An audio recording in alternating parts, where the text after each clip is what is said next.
बिस्मिल्लाहिर्रहमानिर्रहीम। बच्चों, हमने प्रॉपर्टीज़ ऑफ डिटर्मिनेंट्स को देख लिया। उसके बाद हम कुछ क्वेश्चंस करेंगे। एक्सरसाइज 3.3 के हमारे पास क्वेश्चन नंबर 2 है, विदाउट एक्सपेंशन शो डैट। और इसमें हमने इसको एक्सपेंड नहीं करना और प्रूव करना है कि ये जो डिटर्मिनेंट है 3/3 का ये 0 के इक्वल है। तो देखते हैं हम इसको किस तरह से प्रूव कर सकते हैं। क्वेश्चन नंबर 2 का फर्स्ट पार्ट है हमारे पास।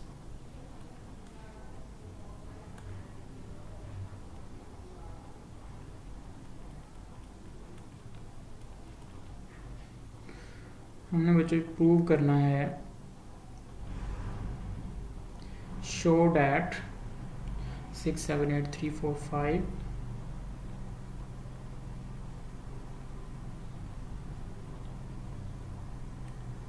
and 2, 3,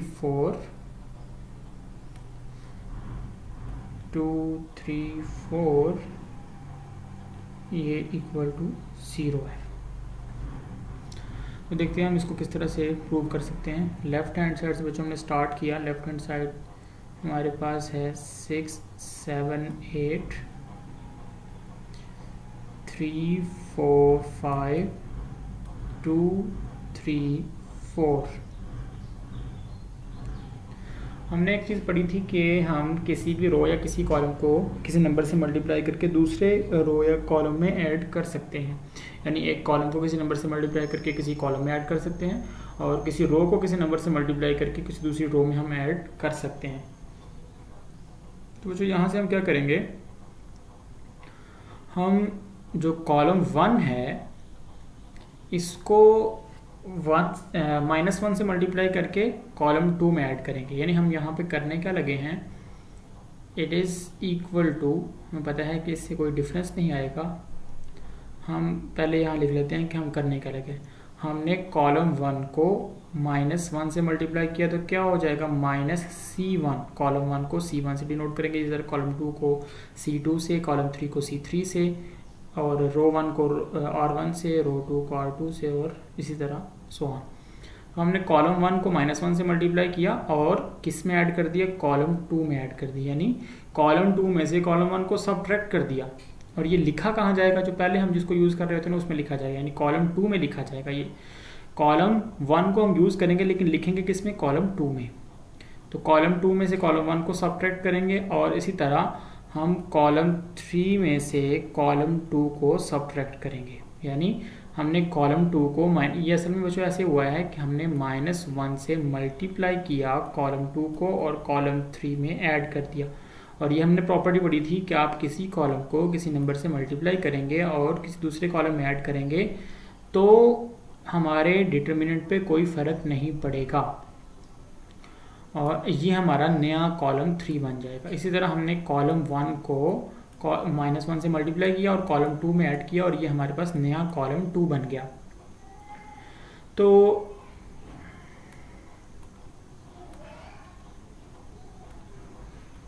यहाँ से बच्चों आपके पास क्या आ जाएगा, कॉलम 1 को तो हम यूज़ करेंगे, कॉलम 1 तो वैसे आ जाएगा 6, 3, 2।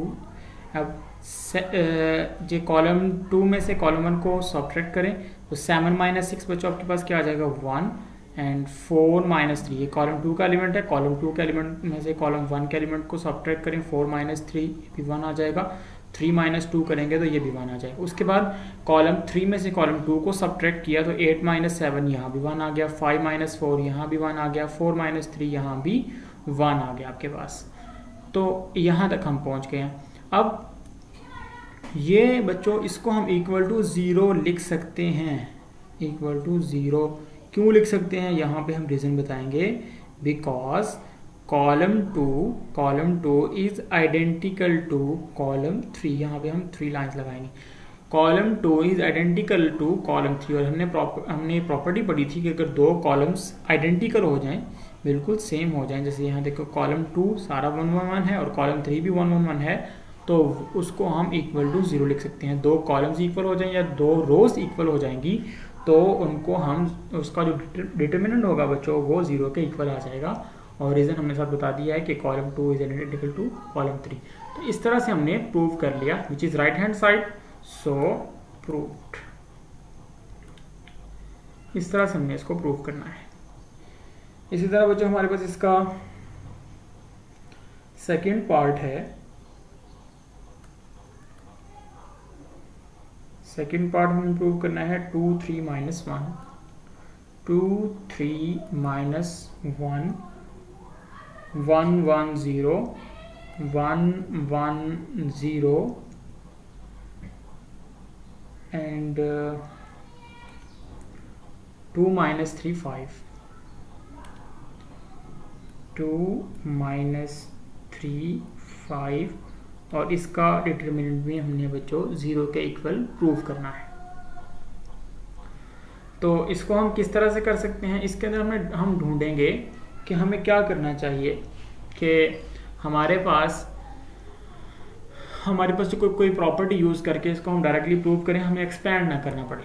तो बच्चों इसका अगर हम गौर करें इसके अंदर तो देखें कि अगर हम कॉलम 2 और कॉलम 3 को ऐड कर दें, यानी कॉलम 3 में कॉलम 2 को ऐड कर दें या कॉलम 2 में कॉलम 3 को ऐड करें, तो क्या होगा, कॉलम 1 से आइडेंटिकल बन जाएगा और फिर हम प्रॉपर्टी यूज़ करके कह देंगे कि ये इक्वल टू 0 है।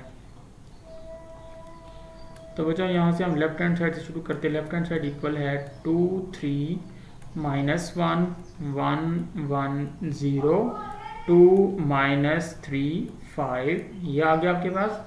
और यहाँ पे हमने क्या किया, इट इज़ इक्वल टू, यहाँ पे क्या किया कि कॉलम 2 में कॉलम 3 को ऐड कर दिया।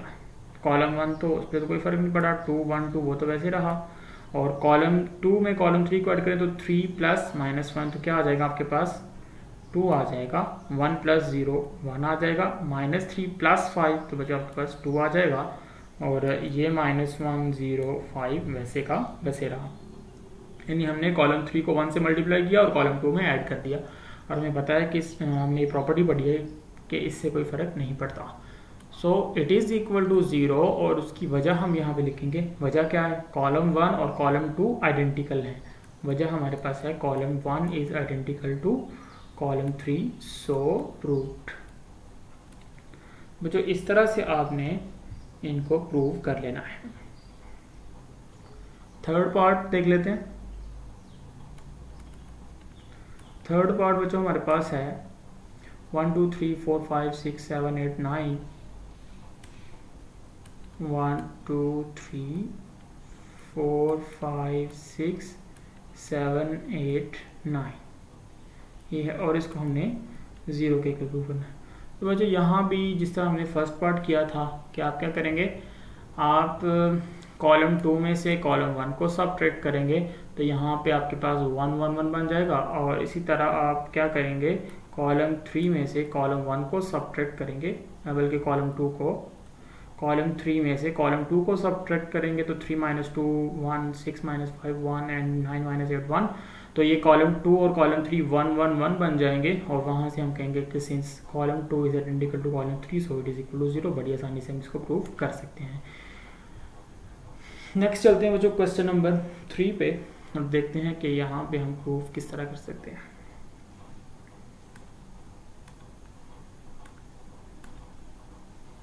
यहाँ पे आपने एक चीज़ याद रखनी है कि यहाँ पे विदाउट एक्सपेंशन की कोई कैद नहीं है। आप जिस तरह से भी इसको प्रूव करना चाहें, एक्सपेंड करके प्रूव करना चाहें तब भी कर सकते हैं, या विदाउट एक्सपेंशन प्रूव करना चाहें तो भी प्रूव कर सकते हैं। तो देखते हैं बच्चों क्वेश्चन नंबर 3 का फर्स्ट पार्ट है हमारे पास A11 A12 A21, और ये एक प्रॉपर्टी हमने पढ़ी थी कि इस तरह से हम लिख सकते हैं, लेकिन जाहिर है कि अगर ये हम सिर्फ ये कह देंगे कि यहाँ पे प्रॉपर्टी यूज़ हुई है तो जो वो प्रूफ तो नहीं होगा, तो हम इसको थोड़ा सा एक्सपेंड करेंगे और इसको प्रूव करके देखते हैं कि किस तरह से हम इसको प्रूव कर सकते हैं। तो क्वेश्चन नंबर 3 का फर्स्ट पार्ट है हमारे पास,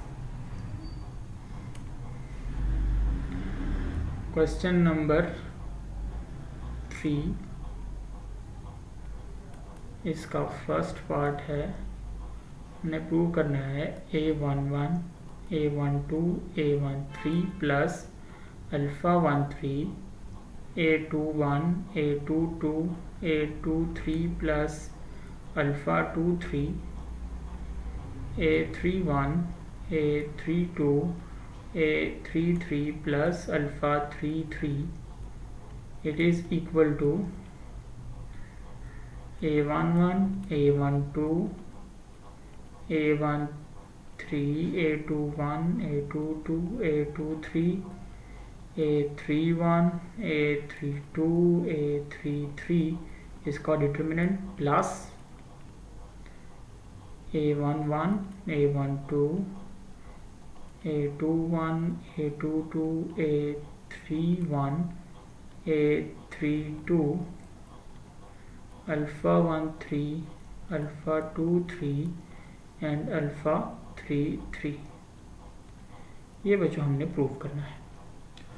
तो हम यहाँ से लिखेंगे left hand side it is equal to, ये सारा A11 लिख दिया, determinant of this A11, A12, A13 plus alpha 13, A21, A22, A23 plus alpha 23 and A31, A32 and A33 plus alpha 33। ये आ गया आपके पास। अब बच्चों हम क्या करेंगे, हमने तो इनको अलग अलग करके दोनों में लिखना है, दोनों डिटरमिनेंट्स के अंदर, तो हम इसको कॉलम 3 से एक्सपेंड कर देते हैं। और जो कॉलम 1 है, कॉलम 2 ये तो सेम है, तो इनके ज़रिए जो माइनस बनेंगे वो तो सेम बनेंगे। फिर हम दोनों को अलग अलग करेंगे और देखेंगे कि A13 के साथ और A23, A33 के वही माइनस आ रहे हैं जो अल्फ़ा 13, अल्फ़ा 23 और अल्फ़ा 33 के आ रहे हैं। सो इनको हम अलग अलग से दोबारा से बाइंड कर लेंगे। तो यहाँ पे हम लिखेंगे एक्सपेंडिंग बाय कॉलम 3। कॉलम 3 से इसको एक्सपेंड कर दें, तो यहाँ से चूंकि हम शुरू करेंगे तो आपको पता है यहाँ पे प्लस आता है, फिर माइनस, और यहाँ पे आएगा प्लस। अब जिस तरफ जाएंगे आप साइन चेंज करते जाएं, तो यहाँ पे प्लस आएगा A13 प्लस अल्फ़ा 13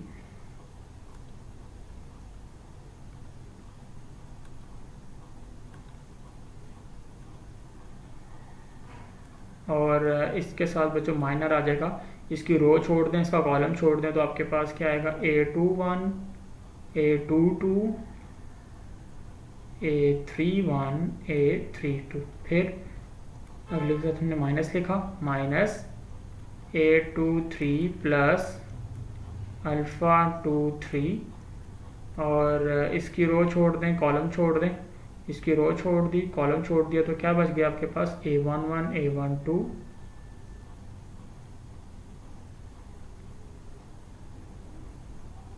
A12 और A31, A32, A31, A32 plus, और ये हमने एलिमेंट लिखा A33 प्लस अल्फ़ा 33 और साथ में बच्चों हमने इसकी रो छोड़ दी और कॉलम छोड़ दिया, तो आपके पास आ जाएगा A11, A12, A21, A21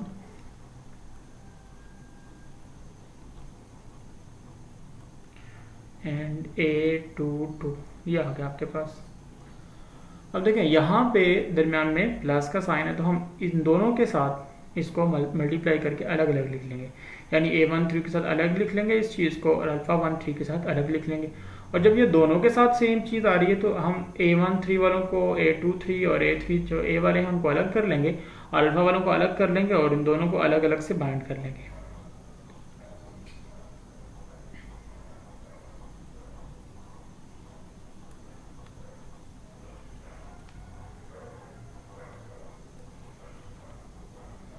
मुझे यहाँ से हम इसको लिख सकते हैं A13 और उसके साथ क्या आ जाएगा A21, A22, A31, A31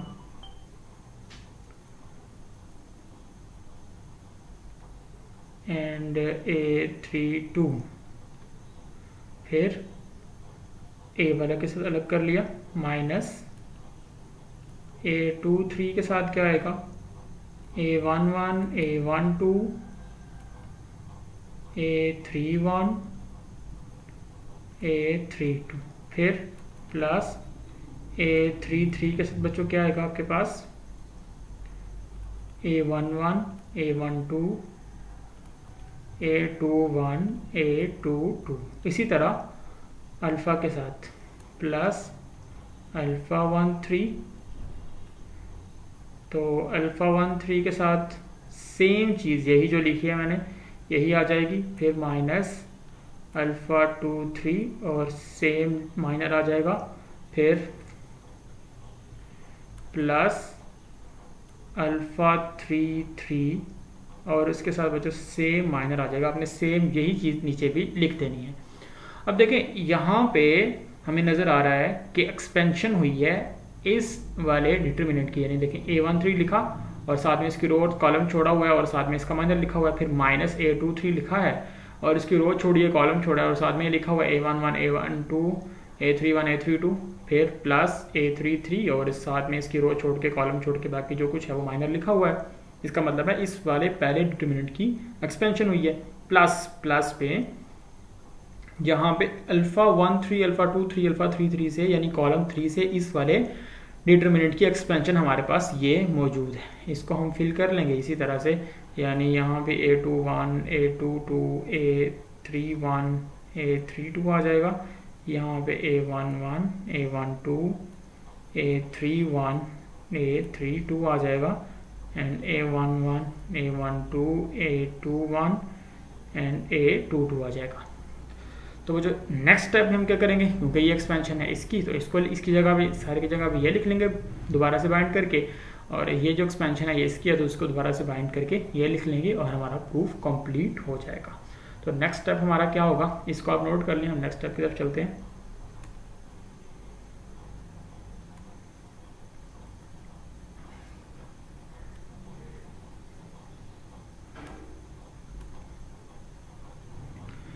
next step में हम क्या लिखेंगे कि ये सारी एक्सपेंशन है इसकी जगह पे हमारे पास आ जाएगा A11 A12 A13 A21 A22 A23 A31 A32 and A33 plus A11 A12 A13, बल्कि यहाँ पे आएगा A21, यहाँ पे बच्चों आपके पास आ जाएगा A21 A22 A31 A32 और यहाँ पे α13 α23 एंड α33 आ जाएगा, which is the right hand side, और ये हमारे पास राइट हैंड साइड है। तो बच्चों नीचे हम लिख देंगे सो प्रूफ। तो इस तरह से आपने ये प्रूफ कंप्लीट कर लेना है।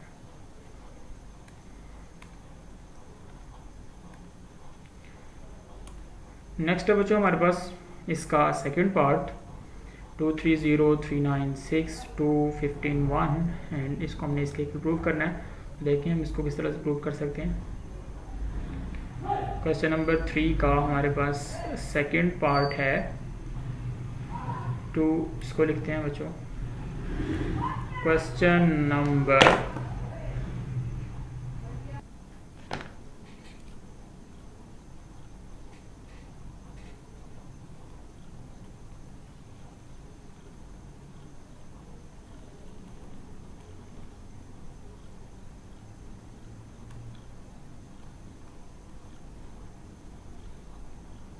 230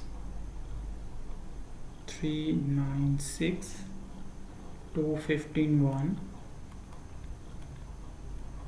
और इसको हम बच्चों में प्रूव कर रहे हैं 9 मल्टीप्लाइड बाई 210 112 112 एंड 251 ये हमने प्रूव करना है और बहुत आसानी से हम इसको प्रूव कर सकते हैं। लेफ्ट हैंड साइड हमारे पास इक्वल है 230 396 215 तो बच्चों देखें हमें यहाँ पे नज़र आ रहा है कि कॉलम 2 में से हम 3 को कॉमन ले सकते हैं। और यहाँ ये आपने याद रखना है डिटर्मिनेंट्स में और जो मैट्रिसेस हैं इनमें मेन जो डिफरेंस है मल्टीप्लिकेशन, स्केलर मल्टीप्लिकेशन के लिहाज से अगर हम हमारे पास कोई मैट्रिक्स ए है बच्चों इस तरह से 2 5 1 2 इस तरह से है, और अगर हम उसको किसी नंबर से मल्टीप्लाई करते हैं 2a, तो इसको हम 2 से अगर मल्टीप्लाई करेंगे 2 5 1 2, तो ये जो 2 है ये सारे एलिमेंट्स के साथ मल्टीप्लाई करेगा, सब रोज सब कॉलम्स में मल्टीप्लाई होगा। तो आपके पास आ जाएगा 2 2 ज़र 4 एंड 10 2 1 ज़र 2 2 2 ज़र 4, ये सब के साथ मल्टीप्लाई होगा। लेकिन अगर आपके पास डिटर्मिनेंट 2 5 1 2 है और उसको आप 2 से मल्टीप्लाई करते हैं, तो 2 5 1 2 अगर आप इसको मल्टीप्लाई करते हैं तो ये जो 2 है ये सिर्फ एक रो या एक कॉलम से मल्टीप्लाई हो सकता है, ये सबके साथ मल्टीप्लाई नहीं होगा, ये बात आपने याद रखनी है।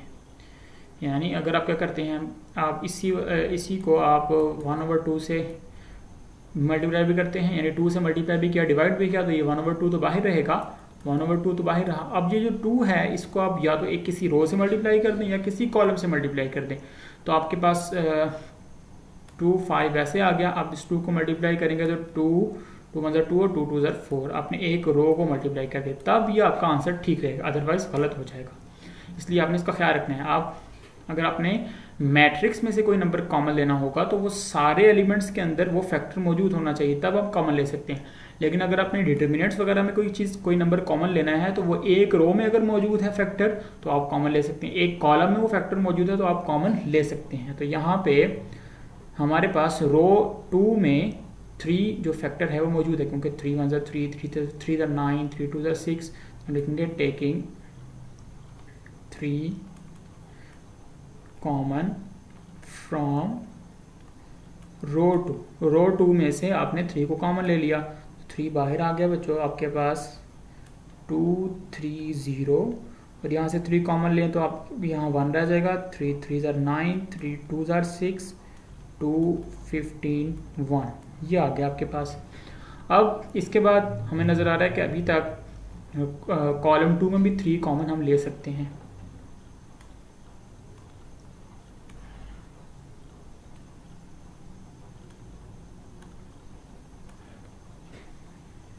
तो इसको हम लिख सकते हैं इट इज़ इक्वल टू, यहाँ पे बल्कि हम लिख लेते हैं taking 3 common from C2 column 2 से।